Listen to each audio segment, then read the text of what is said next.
사람은 꿈이 있어야 합니다. 꿈은 내일에 대한 희망이 됩니다. 역사의 주인공은 미래를 향해 꿈꾸는 자입니다. 꿈은 환경을 바꾸고 사람을 변화시키고 또 세상을 변화시키는 힘이 됩니다. 꿈을 품고 사는 사람은 시간이 지나갈수록 미래가 밝아집니다. 현재에 머물러 있지 않고 미래를 향해 살기 때문입니다. 어느 분야에 있든지 이 정상에 선 사람들을 주목해 보십시오. 가슴 속에 항상 꿈을 품고 있고 또 꿈을 말하는 사람이라는 것을 보게 됩니다. 꿈은 마치 항해하는 배의 키와 같습니다.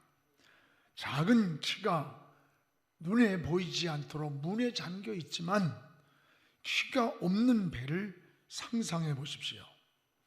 그 배는 방향을 잃게 될 것이고 어느 땐가는 암초에 부딪혀서 파손되고 말 것입니다. 여러분, 인생도 마찬가지입니다. 꿈이 없는 인생, 이와 똑같습니다. 우린 어려운 시대를 살아가고 있지만 이런 어려운 시대일수록 꿈을 품고 살아야 합니다. 작가는 훌륭한 작품을 만들기 위해 꿈을 꿔야 하고, 사업하는 사람들은 더 좋은 사업을 위해서, 젊은이는 미래의 앞날을 위해 꿈을 꿔야 하고, 정치가는 더 훌륭한 정치를 하기 위해서 꿈을 꿔야 하는 겁니다. 오늘 여러분, 성경은 꿈이 있는 백성이 흥한다고 했습니다.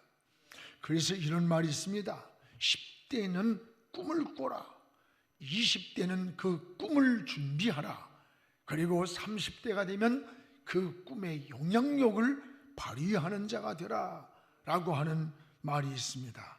그렇습니다. 나라도 꿈이 있어야 하고, 교회도 꿈이 있어야 하고, 가정도 꿈이 있어야 합니다. 특히 우리 성도는 꿈을 품고 살아가야 됩니다.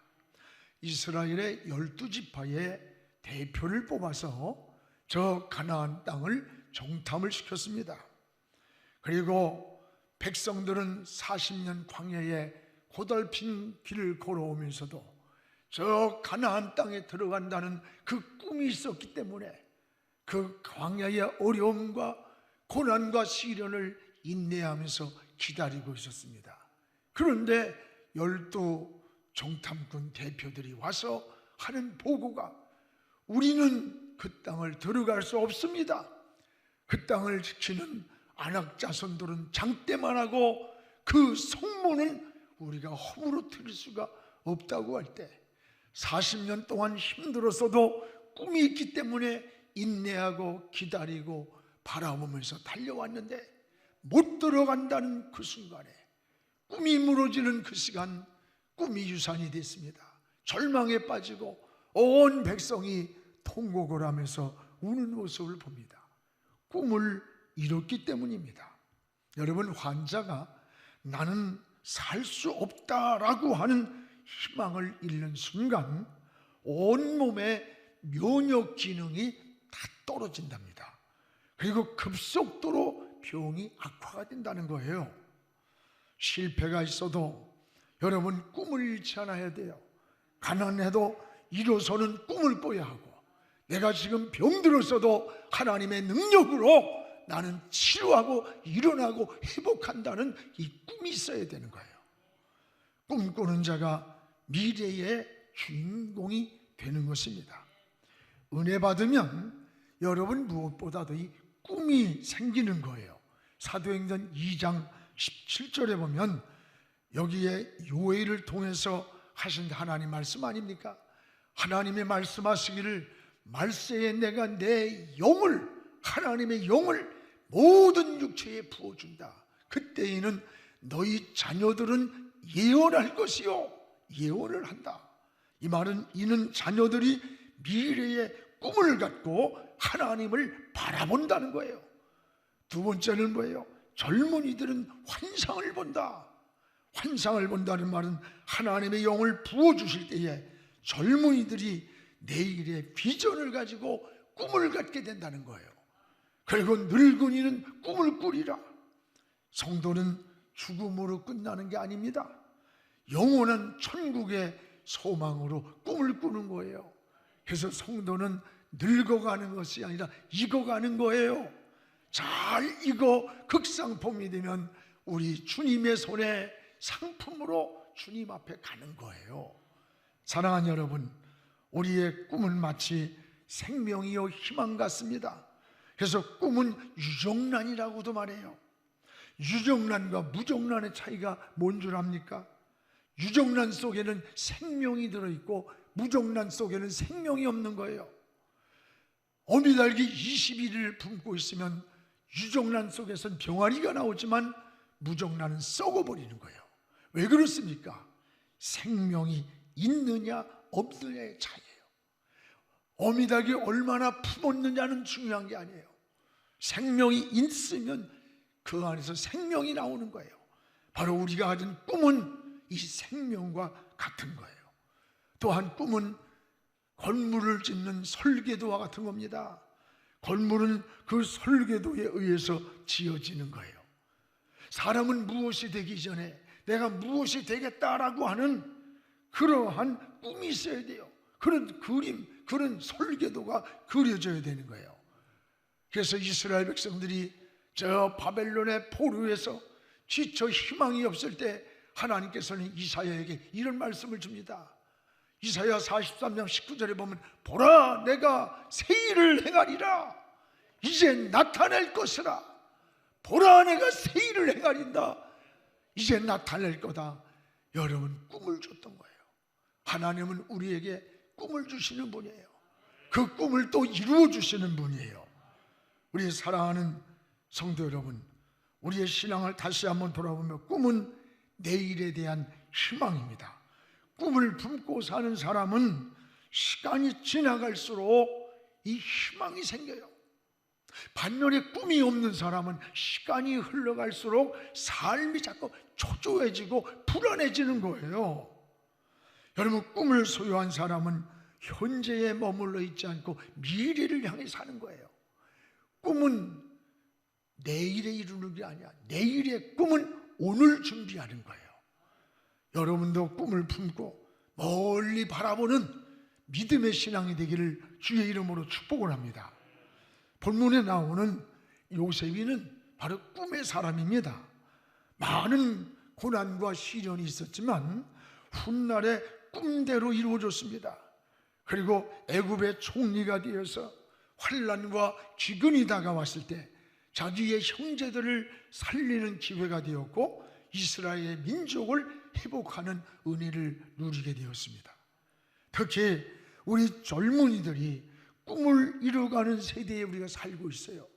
뭐 5포, 7포 포기하는 시대라고 그래요. 결혼도 포기하고 자녀 출생도 포기하고 연애도 포기하고. 아닙니다.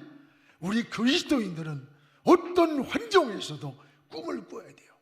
다시 꿈을 꾸고 하나님이 이루시는 역사를 바라보아야 되는 겁니다. 오늘 요셉이의 사건을 통해서 이런 꿈을 회복하는 그런 시간이 되기를 주님의 이름으로 축복을 합니다. 무엇보다 요셉은 꿈의 사람이었습니다. 여러분, 형들은 요셉이를 향해 저 꿈꾸는 자가 온다고 비웃었습니다. 요셉이의 꾼 꿈이 뭐예요? 7절에 보면은 11단의 곡식단이 요셉이 앞에 와서 다 이렇게 고개를 숙이는 걸 봤어요. 또 9절에 보면은 형들에게 내가 꿈을 꿨는데 해와 달과 11별이 다 내게 와서 절을 하는 걸 봤습니다. 이게 요셉에게 준 꿈이었어요. 그런데 이 꿈을 말할 때 형들이 시기를 하는 거예요. 질투를 하는 거예요. 그래가지고는 요셉이를 죽이려고 하다가 애굽에 팔아버렸습니다. 그러나 이것까지도 하나님이 예비한 꿈을 이루시는 하나님의 손이었다는 거예요. 비록 지금 애굽 땅으로 팔려가고 있지만 이 애굽 땅으로 팔려가는 그 과정도 하나님이 인도하는 꿈을 성취하는 하나님의 손길이 그 안에 있었던 거예요. 여러분, 하나님은 우리의 머리카락 하나까지도 세신다고 하셨어요. 훗날에 애굽에서의 요셉의 꿈을 그대로 이루어졌던 거예요. 사랑하는 여러분, 우리는 꿈을 꾸고 하나님은 이루시는 분입니다. 하나님은 꿈을 통해 축복하셨습니다. 아브라함이 그러했고 이삭이 그러했고 요셉이 그러했습니다. 하나님은 요셉이 꿈을 꾸게 하셨고 꿈을 바라보게 하셨고 또 그 꿈대로 이루어 주셨어요. 우리가 코로나로 한 해를 거의 다 뺏겼어요. 시간도 빼앗기고 희망도 빼앗기고 예배마저도 빼앗겼습니다.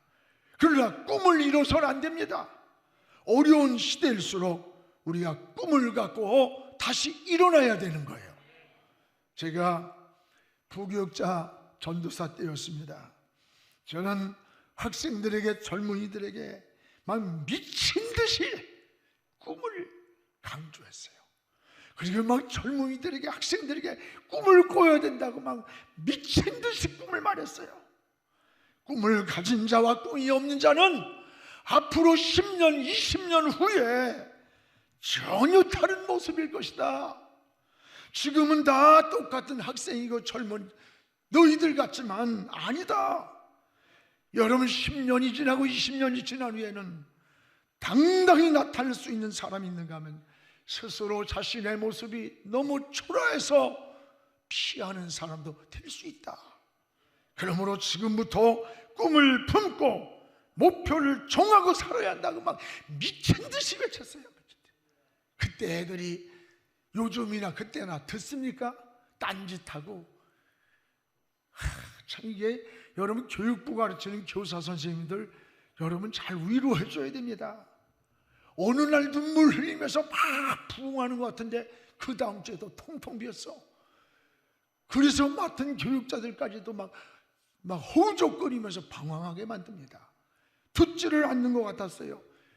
수십 년이 지난 어느 날 몇 년 전에 이들이 모임을 갖게 되었어요. 자, 연락을 해가지고 근데 어떤 학생은 장로가 되었습니다. 권사가 되어 있어요. 또 어떤 학생은 목사, 또 어떤 사람은 사모가 되어 있어요. 여러분, 그리고 하나님을 잘 섬기는 거야. 또 어떤 학생은 사업가가 되어 있어요. 또 사회의 고위 공직자로 되어서 각자의 역할에 당당하게 잘하고 있는 거예요. 이들이 한결같은 고백이 뭔지 알아요? 나들은 목사인데 전도사님이래. 옛날 생각하고 전도사님이 우리에게 꿈을 심어줬습니다. 꿈을 가지라고 외쳤습니다. 막 미친 듯이. 그게 가장 큰 영향력이었습니다. 그때 그 꿈을 갖게 되었고 그 꿈이 오늘 우리의 모습이라는 거예요. 자기의 삶이 당당한 이들이 나타나는 거예요. 함께 하는 거예요. 여러분, 저 굉장히 보람이 있었어요. 참, 이게 정말 행복하고. 그런가 하면 수년 전에 저를 안다고 하는 분이 찾아왔어요. 온몸이 막 썩은 내가 나는 거야. 노숙자야, 노숙자. 그러니까 이 사무실에서 누구냐고 신분을 묻고 확인을 하지 않습니까? 그랬더니 하는 말이 40년 전에 아무개 누구 학생입니다. 아마 이 말을 하면 목사님이 나를 기억할지도 모릅니다. 그래서 제가 당일실에서 그 이름을 40년 전 생각했는데 떠오르는 거야. 그래서 만났습니다. 그 학생은 그때에 아주 얼굴이 잘생겼어요. 인기가 좋아가지고 여학생들이 서로 그 애 때문에 싸움이 붙었어. 그래가지고 고등학생 때 이미 동거를 하다가 고등학교 졸업도 못하고 대학을 맞았어요. 그리고 임신을 해가지고 애를 낳는데 대책 있어야지. 너 그 애는 어떻게 됐니? 너 걔하고 결혼해서 어떻게 사니? 다 깨졌어요.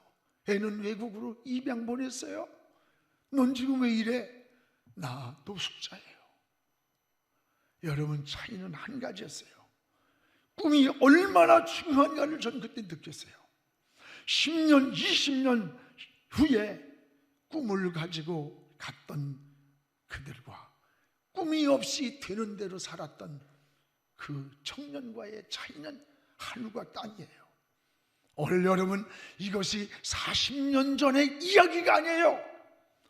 꿈이 얼마나 중요한가를 안다면 5년, 10년, 20년 후에 우리의 모습도 비슷할 수 있다는 걸 알아야 되는 거예요. 꿈이 우리를 이끌어 간다는 걸 알아야 돼. 여러분도 요셉처럼 꿈을 꾸십시오.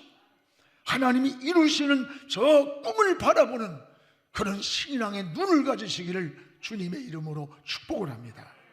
또 하나는, 이 꿈을 품은 요셉은 따라합시다. 사는 방법이 다르다. 사는 방법이 다른 거예요.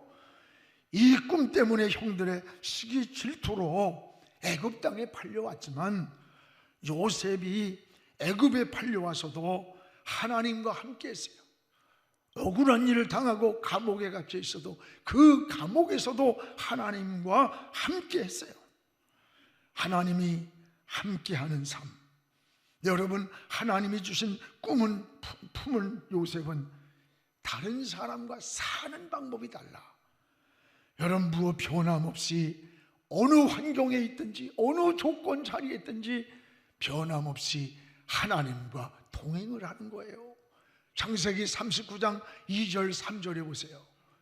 여러분, 여호와께서 요셉과 함께 하시며 그가 형통한 자가 되어 그의 주인의 애굽 사람의 집에 있으니, 3절에 그의 주인이 여호와께서 그와 함께 하심을 보며 또 여호와께서 그의 범사를 형통하게 하심이라.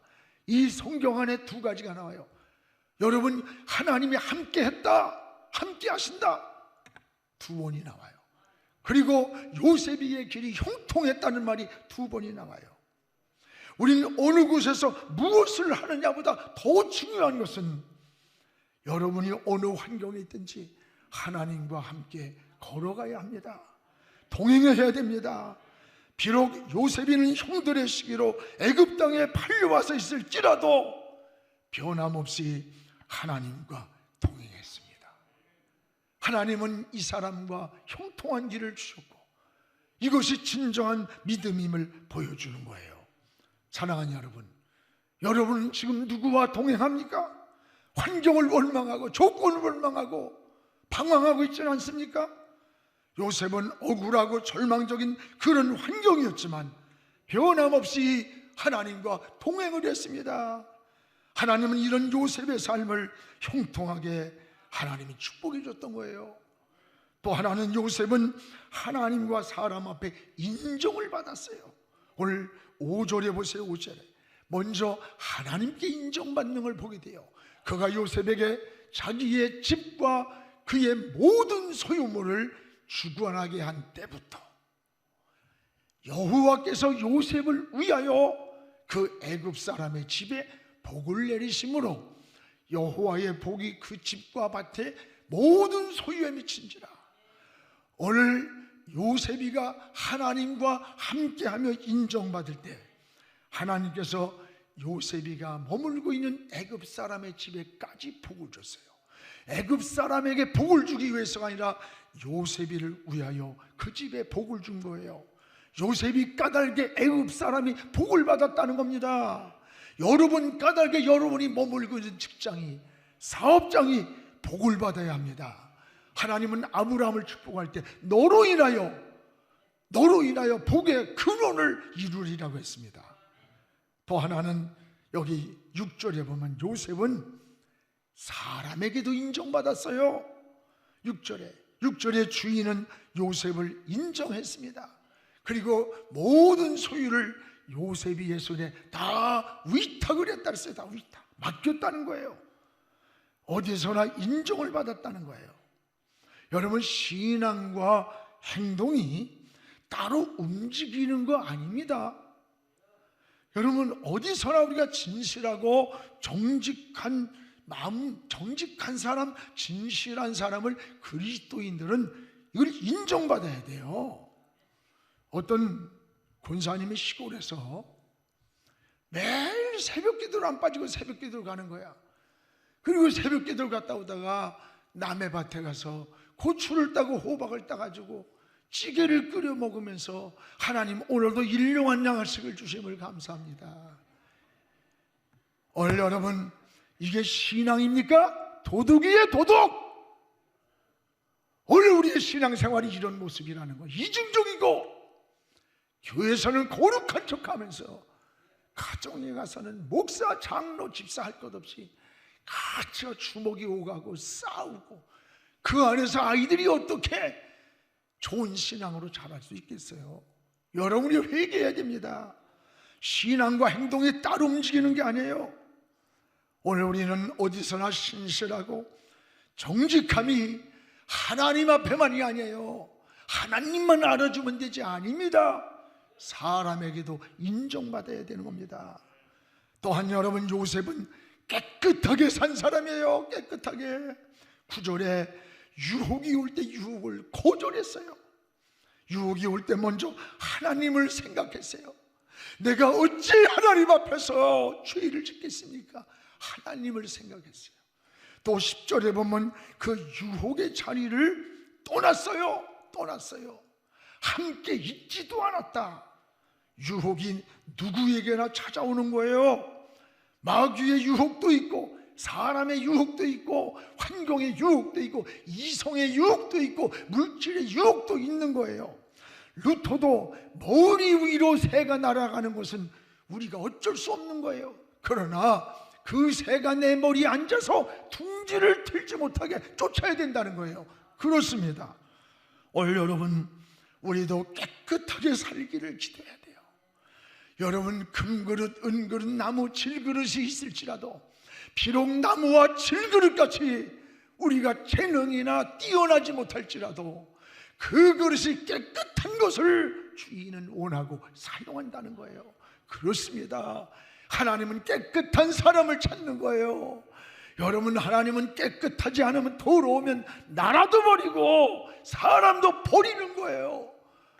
오늘 이 나라가 동성애로다가 물 들어가려고 하는 거, 이거 우리가 목숨 걸고 막아야 됩니다. 나라가 망하는 길이에요. 더러우면 버리는 거야. 더러우면 깨끗하게 살기를 하나님께 기도해야 되는 거예요. 이런 요셉이가 2년이라고 하는 긴 세월을 감옥에 있으면서도 하나님과 동행했고 하나님과 함께 했습니다. 하나님은 침묵하는 것 같지만, 시간이 많은 것 같지만, 하나님이 정한 시간이 있습니다. 정한 때가 있습니다. 2년이 지난 후 하나님은 요셉이의 꿈대로 축복을 이뤘어요. 감옥에서 술 맡은 관원장과 떡 굽는 두 사람이 감옥을 갇혔어요. 근데 그들이 꿈을 꿨어요. 요셉이가 꿈을 해몽합니다. 떡 빚는 그 사람을 향해 당신은 3일 있으면 목이 날아갑니다. 술 빚는 이 관원장은 당신은 회복이 되어 다시 바로왕의 술잔을 올리게 될 겁니다. 그때에 내가 억울하게 봤다는 사실을 그때 얘기해 주세요. 어려울 때는 기억을 했는데 막상 자리가 회복돼 잘 되고 나니까 망각하고 잊어버린 거예요. 시간이 지나갔습니다. 어느 해에 이 바로왕이 꿈을 꿨어요. 근데 이 꿈을 전 나라 누구도, 무당 점쟁이 다 불러대도 해석할 자가 없어요. 그때에 이 관원장이 저 감옥에 갇혔을 때에 꿈을 해몽한 요셉이가 생각난 거야. 그래서 요셉이를 소개했습니다. 요셉이가 감옥에서 나와서 바로왕의 꿈을 해몽하는 거예요. 깜짝 놀라고 감동받은 바로가 자기가 있던 왕의 도장을 맡기는 거예요. 나는 왕이라는 이름 하나면 족하다. 내 모든 애굽 땅의 권한을 이 요셉에게 맡긴다. 여러분께서 요셉이가 감옥에 있던 그가 일약 총리가 되는 거예요. 그 애굽 나라의 2인자가 되는 거예요. 이게 가능합니까? 이게 우연입니까? 아니에요. 하나님이 세우신 일이에요. 하나님이 꿈대로 이루신 역사라는 걸 알아야 돼요. 그래서 여기 41장 39절에 보면 하나님이 지혜를 주셨다 그랬어요. 그뿐입니까? 창세기 41장 43절에는 그 꿈대로 성취가 됐어요. 요셉이가 꾼 꿈대로 이루어졌어요. 그리고 감옥이 총리가 되는 길이 열렸습니다. 하나님은 꿈대로 이루어주신 축복이었습니다. 사랑하는 우리 성도 여러분, 꿈은 고난도 축복이 되게 하시는 거예요. 여러분 어느 환경에 있든지 여러분 하나님과 함께 하시기 바랍니다. 하나님은 축복의 지름길을 우리에게 예비해 놓고 있다는 것을 깨달아야 돼요. 아무리 어렵고 힘든 시간을 지나갈지라도 낙심하거나 절망하거나 세상 길로 가지 말고 하나님을 바라보시기 바랍니다. 하나님을 찾으시기 바랍니다. 끝까지 꿈을 붙잡으시기 바랍니다. 그리고 꿈을 품고 감사하면서 하나님께 기도하는 우리 영안의 식구들 되기를 주의 이름으로 축원합니다.